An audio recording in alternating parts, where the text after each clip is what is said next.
Got any sleep, mate, since Friday night? Oh, mate, plenty. Winners are grinners and winners sleep better. The heart was racing there for a period, as everyone's was, but no, mate, I was proud of the boys, how they got themselves out of trouble at the end there, and Golden Point, I thought they were exceptional. So, a lot of pressure in that situation, particularly when you've lost that momentum that we had. So I thought they did great. A lot of people were sort of talking about that last 10 minutes and just falling away a little bit, Webby, but I still think it's a top four. It was a top four matchup between two sides that are worthy of being in that position. The Raiders are no slouch of a team. So in a way, if you sort of had said at the start that it was going to be a 1 point game, you're going to win Golden Point, you'd probably take it despite what happened in the last 10 minutes. Yeah, ours was concentration. So we tend to go, I thought, we were in an arm wrestle grinding. Twice Sean kicked early into that right-hand corner, and we chased really well. Once we gave away a penalty, and the other one we let them out of their end. So that penalty actually let them get down our end, and we defended our try line for such long periods there. And then they came up with a great grubber for a try. And that's when everyone got nervous because there was a minute to go.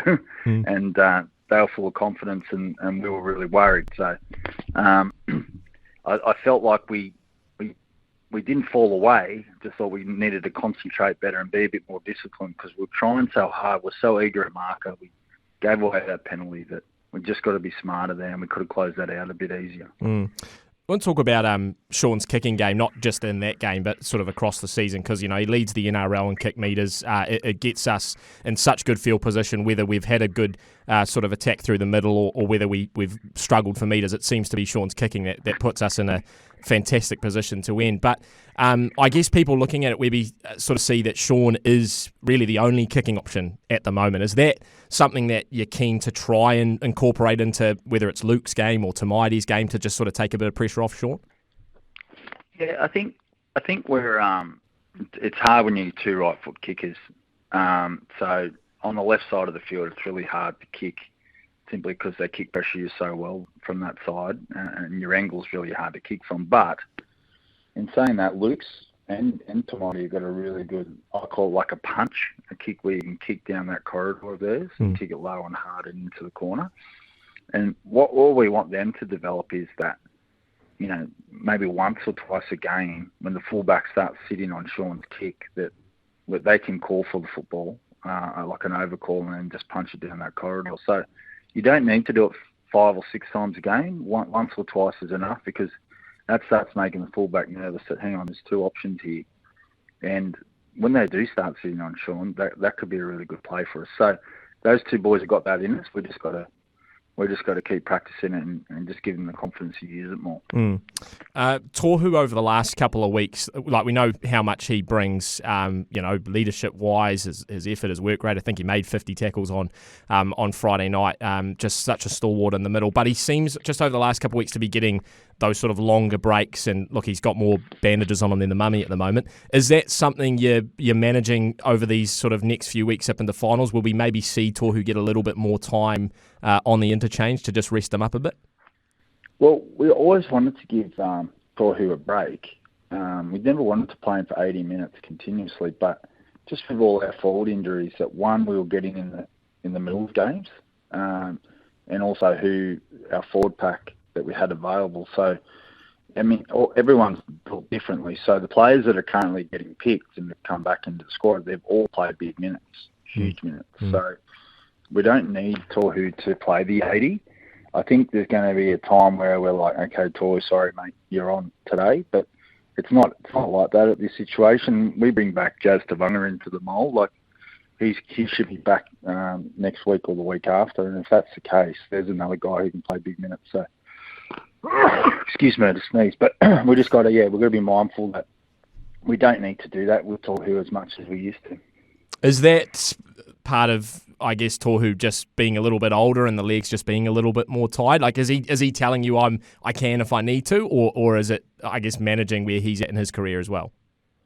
Neither or that. No, neither of those things. It's just, honestly, you don't need to have him there for 80 minutes if you've got subs up your sleeve and you've got guys who are very good quality forwards. We've got a great forward pack, so like I said, someday we're just going to say, right, Toy, you're staying there, and he'll do that job. But we don't need to at the moment. So it's not even about Toy's age or his body or anything like that. It's just simply why do it? If you look at all the best packs in the NRL, they mix it up, so we don't need to do that. The edges for us, which I think have been for a lot of people not the surprise package, but have been a real point of difference for us in 2023. They've got Jackson Ford on one side, Maratta on the other, and it was disappointing to see Maratta get that HIA because I thought that game was just set up for him perfectly on that right edge. But how important is it for you to have a bit of a difference in those two edges? Because Maratta's that powerful ball runner, hits hard. Jackson Ford more of that, I guess, workhorse, and just puts himself in everything. Is that something that's important to you to have just a little bit of a difference between your two edges? Yeah, I think it's always good to have one back rower that could just play forever. And if the game went for 3 hours, Jackson Ford would play at the same intensity that he did in the first minute. So that's great, and that's one less sub you use, so that's why we can rotate our middles a bit more. Maratta's like that big explosive guy, as you mentioned, so it's not important. Like if both of them were made like Jackson Ford, or both of them were made like Maratta, that would be fine too. And to top it off, we've also got Josh Curran, who comes on and can stay on the field, and we've also got Bailey Siriman, who could play edge back row. So I think we've got some really good balance there. And I think it's important that Maratta is just extremely explosive early, doesn't leave anything in the tank, and he can come out off on the field, and he could even go back on in the middle. That's how good Maratta is. He played that much front row at Parramatta. We're playing him way more edge back row than he ever played there. So the flexibility around that rotation is important. But to answer your question, I don't think you have to. It's not important to have some difference, but they just are who they are. I just want them to be themselves. I just want Jacko to bring what he does and Maratta to bring what he does. I'll talk to you a little bit about that bench makeup a little bit later on. I saw you on 360 the other night with the boys on Fox Lead having a chat to them. You mentioned moving into the finals, the fact that whilst you've got some good confidence going here, there's still some things that you feel like the boys need to improve if we are to, I guess, make a run and potentially make a grand final. Are you able to just share with us a few areas that maybe you're looking for us to improve on heading into finals? Mate, I never meant, I just never mentioned about finals. They asked me do you dare to dream? I just said we dreamt from day one that we want to win the grand final.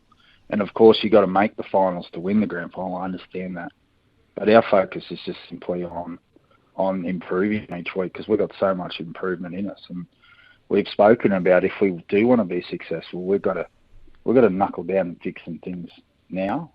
We don't believe our game's good enough to challenge for that sort of stuff. So there's no focus on building into the finals. It's literally how can we improve now and get as good as we can at what we want to do. And if we get those improvements, those chunks of improvement, then we'll win as many games as we can on the run home. And if that gets us the finals spot, then that's great. Because I feel like everyone thinks this is guaranteed at the moment. There's a long way to go. There's 5 weeks, and we're not guaranteed anything yet. Are you able to share with us some of the improvements? Whether you're keeping your powder dry? No. I just thought it's obvious. I think everyone can know our biggest improvements. We call it the icing on the cake. Our game is built really well. We know what it looks like. We know how to do it. Our attack moves well. We can adjust to what the defence does. We're very flexible. Our defence, our goal line defence is brilliant. When we kick into corners, our line speed's really good, but we just don't nail it enough. We don't get that job done enough times. So, example, we had that game in the bag and we kicked in the corners and we let them out. So we just got to keep that foot on the throat and that pressure there for longer. So that's no secret. I don't mind people knowing that. There's other little things, but that's the icing on the cake. That takes us from being from a good team to a great team. Right, some of the injuries, which everyone, when we said we were getting you on, just flooded with questions about where the injury sort of status is of everyone. So you mentioned Jazz hopefully back next week or the week after. Is there sort of any more certainty on Tamaiti and some of the other boys that are still sort of nursing their way back? Tamati's leg's a funny one. It's healing good. It's just not going as fast as he would like, or us. He keeps getting an X-ray and it just shows great healing. His running's just progressed really well. I don't think you'd see Tamati for another 4 weeks at least at this stage. And in 4 weeks' time, I might be giving the same message, unfortunately. But at this stage, we're just going to slowly progress. It's just, we'd love him available for selection, but we've just got to do the right thing by that injury. It's just one of those injuries you've got to give it time. Yeah. Who else was there? There's Ed Cossey started nursing a few, and then Braden Williami. Yeah. Yep. Yeah. So Braden, that's a hard one. He tore his calf early in the year, and he hasn't really recovered from that. He's tried to, but it just hasn't worked. It's failed. So that might work out. We're not sure yet. Ed Cossey, he's due back in about 2 weeks. Coss's knee injury's come along really well, so he should be back available for selection too. I guess then the hardest equation for you, Webby, is how do you incorporate these guys back in when the team's going so well and we've only got 5 games heading into potential finals. How does that work in your eyes, trying to get these guys incorporated back in the team without, I guess, disrupting, making sure they're up to playing scratch and all that sort of stuff? I think it's going to be hard. I think it's going to be a good headache. I've been asked these questions a few times throughout the year, and just when I think they're all going to be available, something happens. So I'm not going to jinx it. One thing I'm learning as a head coach is a week in rugby league's a long time. So you think you're about to have a good headache and then you don't get it. So if it happens, we'll just pick the team that we think's best suited to beat that opposition that week. So we'll work that out when the time comes, because, like you mentioned before, rotations, and we've got to probably look at what sort of game the opposition's going to give us, and then make sure we're still getting our game on the way we like to do it. So I think that headache, hopefully it comes, and hopefully it does happen. But we'll adjust from a week-to-week basis there. Something that we talk about a lot on the shows here is, I guess, the makeup of the interchange. Should everyone be fully fit? In your eyes, or in your ideal world, how does the interchange look? Do you sort of prefer to have, when you look at Jazz and Dylan, these sort of dynamic guys that can play in multiple positions paired up with someone who can cover maybe hooker and then a bigger body? Like, just in terms of, you don't have to mention names, but in terms of how you see the interchange, what would be your ideal makeup?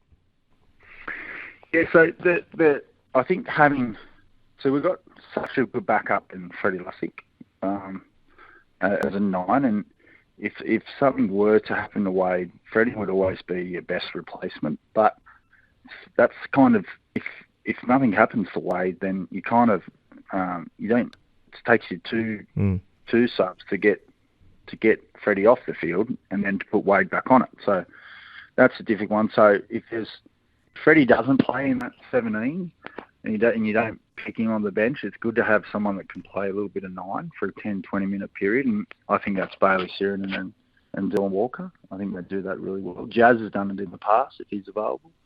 I think leg speed, fitness, and I think off your bench, your rotation, when they're tired, you need guys with foot speed, and Jazz and Dylan, they certainly bring that off the bench. They cover the ground really well, and I think Jazz is an absolute specialist at that icing on the cake that I was mentioning before about that line speed. So I think him and Dylan work really well together when they're on. They haven't got to do it much this year, but when they did a great job at it. And then I think you want to bring your experienced players back on to finish the game. So that's like guys like Tohu, Mitch Barnett, Adam Fanor-Blake. They come back on and they're experienced players and know what to do in those situations. If with Jazz and Dills on the bench and generally coming on and playing in the middle, do you feel like you need a bigger body on there as well, or do you think those two are enough cover? Yeah, I think you can. Everyone will say we look a bit small, but I don't mind. I don't mind if we move fast. I mean, Jazz. I wouldn't like to run at Jazz. So I know he's not the biggest guy, but No. he can shorten you up. Dylan Walker can too. They do it a bit different to those big guys. And I've never seen those two guys carry the ball and get driven back. So if you think about it, we could probably complicate it just because we're used to that regular huge front rower. But we start with size. So Adam brings us that. Even Mitch Barnett's not massive, but he plays hard and fast. So even like Bunty and Tom Ali, their frame is not like tall and big and huge. So we've got a lot of, I call them low to the ground, barrel-chested nuggets in our team that are powerful, fast, and aggressive. So and they move across the ground really well. I think Adam's the only like real giant figure we've got. But foot speed and moving fast in attack and defence seems to be working for us this year. Yeah, nuggets. I like that terminology. Webby, I probably should have apologised for talking about finals because I know how focused you are on just getting the week-to-week stuff right and these next 5 games. But the question that also has come through a lot from the listeners is just around the consideration of potentially resting guys over the next 5 weeks. Has that entered your thinking at all, as you sort of head towards the end of the regular season? Yeah, no. I can't even stress how that's just, that's a big no, guys. Like, it's a good question, but we're not in a position to be even considering that. And one, we've got to get some continuity. Against the Titans, we want everyone that's available to be playing. The only way someone won't play is if the doctor or the physio says to me, Webby, they're not fit to play. So everyone will be available, and we'll be picking the best team that we think to win each week. Webby, just a couple more to quickly finish. I just want to pivot here somewhat, and forgive me if it sort of takes the focus away from what's coming up over the next couple of weeks. But talking to Cameron George in studio on Monday, we talked a lot about recruitment and also looking to 2024. Talked about Roger, and look, I know you've come out and sort of solidified that Roger is going to play in that centre position with Chance at fullback. But another question that's coming a lot from the listeners is how we envisage using Chanel. Because he's one that isn't getting talked about a lot. I mean, there was a lot of hype when it got announced he was coming back. Are you able to just maybe give us a steer on how you might see him incorporated into the side in 2024? The big thing is Chanel's going to initially have a period of time where he, how do I say it? He hasn't played rugby league at all for 12 months. He hasn't trained with a rugby league side for 12 months. So I think just by his nature and how professional he is and how hard he works, that won't be a problem for him. But that could take a little bit of time. We're invested in the long haul. Chanel's big thing is he wants to improve on his game before he left rugby league. We want to give him that opportunity, and he's that talented that we feel like the world's his oyster and what he could achieve. So I've made it really clear, and I said on 360, they're asking about where Roger fits.